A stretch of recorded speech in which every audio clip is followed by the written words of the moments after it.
Hi friends, வணக்கம். இந்த வீடியோவில் பார்த்தீங்கன்னா 5 ரூபா கமெமரேட்டிவ் காயினு, நிக்கல் பிராஸ் காயினு, பிஜு பட்நாயக். இதில் ஆக்சுவலாக பார்த்தீங்கன்னா 2 மின்ட் இருக்கும், கல்கட்டா அண்ட் ஹைதராபாத். அதில் பார்த்தீங்கன்னா இது என்கிட்ட இருக்கிறது வந்து இப்போ நான் இது போடுறது வந்து சேல்ஸ் போடுறது வந்து கல்கட்டா மின்ட்டு. ஹைதராபாத் மின்ட்டை பொறுத்த வரைக்கும் என்னென்னா சில காயின்ஸில் ஃபுல்லாக வந்து ஒரு மாதிரி டாட்டடாக இருக்கும், ஃபேஸு அந்த மாதிரி எல்லா இடத்துலையும். ஸோ அந்த மாதிரி டாட் இல்லாமல் காயின் கிடைக்கிறது வந்து கொஞ்சம் ரொம்ப ரேரு. நிறைய 100க்கு 70-80% பார்த்திங்கன்னா ஃபுல்லாக டாட்டடாக தான் வரும் ஹைதராபாத் மின்ட். அது இல்லாமல் காயின்ஸ் இருக்கிறது வந்து ரொம்ப ரேட்டு கூட வரும், சரிங்களா? ஸோ இது வந்து டபுள் மின்ட்டு காயினு. இதில் வந்து ஹைதராபாத், கல்கட்டா 2 இருக்குது. நான் இப்போ சேல்ஸுக்கு போடுறது வந்து Calcutta mint UNC coin friends. இதில் வந்து மொத்தம் ஒரு 5 காயின், சரிங்களா? எல்லாமே யூஎன்சி காயின் தான், அதில் எந்த சந்தேகமும் வேண்டாம். அப்படியே இது ஒரு செட்டு, இதில் 5 காயின். ஆக்சுவலாக பார்த்திங்கன்னா இது வந்து 2018, அதாவது 2018 தான், 2016 வெளியிட்டாங்க. இதில் கூட பாருங்களேன், இயர் வந்து எப்படி போட்டிருக்காங்கன்னு. 1916 1926, சரிங்களா? அப்போ தான் போட்டிருப்பாங்க. அவங்களுக்கு நான் ஜூம் பண்ணுறேன் பாருங்கள்,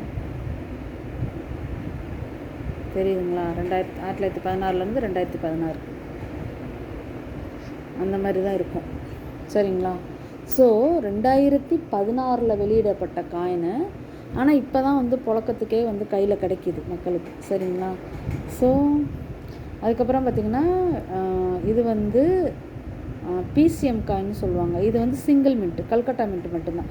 இது வந்து ஸ்மால் போர்ட்ரேட்டு காயின், நல்லா காமிக்கிறேன் பாருங்கள். Small portrait. இதில் வந்து லார்ஜ் போர்ட்ரேட்டுன்னு ஒன்று இருக்குது. அது வந்து ஒரு காயினே வந்து 3000க்கு மேலே வரும் ஃப்ரெண்ட்ஸ். இது வந்து ஸ்மால் போர்ட்ரேட்டு. ஸோ இதில் ஒரு 5 காயின், எல்லாமே யூஎன்சி காயின் தான். அப்படியே ஒரு செட்டாக கொடுத்துருக்கேன். என்கிட்ட இந்த இது வந்து ஒரு செட்டு தான் இருக்குது, அதுக்கப்புறம் ஃபுல்லாக பேக்கெட்டில் தான் இருக்குது, சரிங்களா? ஸோ அதனால் இந்த ஒரு செட்டு அப்படியே நான் வந்து சேல்ஸுக்கு கொடுத்துருக்கேன். வேணுங்கிறவங்க கால் பண்ணி புக் பண்ணிக்கலாம்.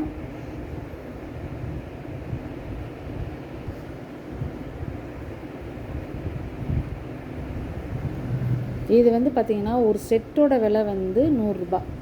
என்னென்னா இப்போ ஒரு பேக்கெட்டாக வாங்குறீங்கன்னா அது வந்து ரேட்டு வந்து கம்மியாக தான் வரும் உங்களுக்கு கொஞ்சம், சரிங்களா? ஆனால் இந்த மாதிரி காயினை பிரித்து தனியாக நம்ம போடுறோம் இல்லையா, அப்போ அதனோட ரேட்டு வேறு மாதிரி மாறும். அதுவும் யூஎன்சி கண்டிஷனுக்கு வந்து ரேட்டு கண்டிப்பாக மாறும். ஸோ இது வந்து ஒரு செட்டு, இதில் ஒரு 5 காயின், இதில் ஒரு 5 காயின், 5 காயின், அதாவது மொத்தம் 10 காயின் இருக்குது, 5 செட்டு. அது வந்து ஒரு செட்டு வந்து 100 ரூபா. 5 செட்டு அப்படியே எடுத்துக்கிட்டிங்கனாலும் எனக்கு ஓகே தான், சரிங்களா? ஸோ இது வந்து கொஞ்சம் முன்னாடி வரைக்கும் வந்துட்டு இது ரேட்டு வந்து கொஞ்சம் ரொம்ப ஹையாக தான் இருந்துச்சு. இப்போ வந்துட்டு கொஞ்சம் மக்கள் கையில் கிடைக்கிறதுனால ரேட்டு வந்து ஓரளவுக்கு ரீசனபிளாக குறைஞ்சிருக்கு, சரிங்களா? ஸோ ஆனால் இப்படி பிரித்து ஒரு செட்டாக கொடுக்கும்போது ரேட்டு கண்டிப்பாக மாறத்தான் செய்யும். நீங்கள் பேக்கெட்டாக வாங்குறீங்கன்னு வச்சுக்கோங்களேன், ரேட்டு ரொம்பவே கம்மியாக கிடைக்கும். ஏன்னா இப்போ நீங்கள் வந்து ஒரு 2 காயின் வாங்குறதுக்கும் 100 காயின் வாங்குறதுக்கும் வித்தியாசம் இருக்குது. நீங்கள் ஒரு 5 காயின் 10 காயின் வாங்கினீங்கனாலுமே ரேட்டு வேறு மாதிரி தான் வரும். இதை விட கொஞ்சம் வேணால் கம்மியாக வரும், அவ்வளோதான். ஆனால் நீங்கள் 100 காயின் ஒரு பேக்கெட்டாக வாங்கும்போது ரேட் நல்லாவே கம்மியாக தான் வரும். ஸோ உங்களுக்கு வேணுங்கிறவங்க இது ஒரு செட்டு தான் என்கிட்ட இருக்குது ஃப்ரெண்ட்ஸ். வேணுங்கிறவங்க கால் பண்ணி புக் பண்ணிக்கோங்க. ஒரு செட்டோட ரேட் வந்து 100 ரூபா, சரிங்களா? வேணுங்கிறவங்க கால் பண்ணி புக் பண்ணிக்கோங்க. நீங்கள் வந்து அப்படியே இந்த ஒரு 5 செட்டு அப்படியே எடுக்கிறீங்கன்னா நான் வந்து உங்களுக்கு காயின் ஷீட் வந்து நான் ஃப்ரீயாக கொடுத்துருவேன் ஃப்ரெண்ட்ஸ், ஓகேங்களா? வேணுங்கிறவங்க கால் பண்ணி புக் பண்ணிக்கோங்க. ஒரு செட்டு தான் என்கிட்ட இருக்குது, சரிங்களா? தேங்க்யூ ஃப்ரெண்ட்ஸ், தொடர்ந்து சப்போர்ட் பண்ணுங்கள். தேங்க்யூ.